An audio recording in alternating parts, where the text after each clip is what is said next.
নমস্কার, আমি doctor Tapan Kumar Biswas, president Indian medical association Barasat branch.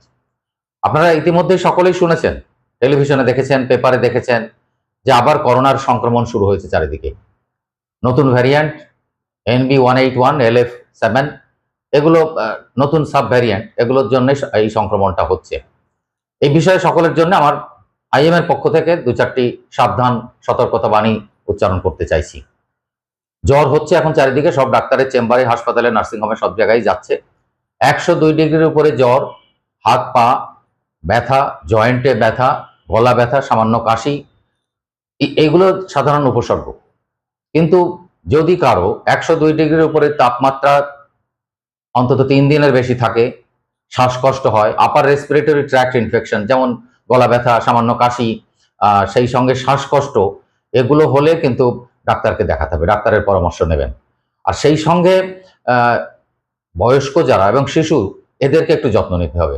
বয়স্ক অ্যাবভ 60 বছরের ঊর্ধ্বে যারা, তাদেরকে এবং শিশুদের বেশি ভিড়ের মধ্যে নিয়ে যাবেন না, বাড়িতে একটু সাবধানে রাখবেন, সতর্ক অবস্থায় রাখবেন।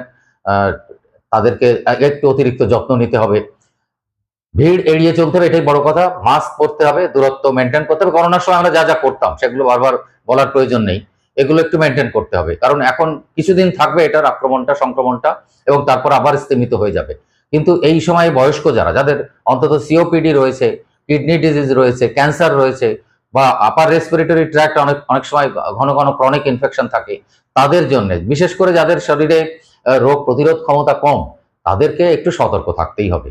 এবং সেজন্যই তাদের জন্য অতিরিক্ত যত্ন, অতিরিক্ত সেবা যত্ন করার কথা বারবার বলছি। শিশুদের নিয়ে অকারণে ভিড়ের মধ্যে যাবেন না, শপিং মলে যাবেন না ইত্যাদি।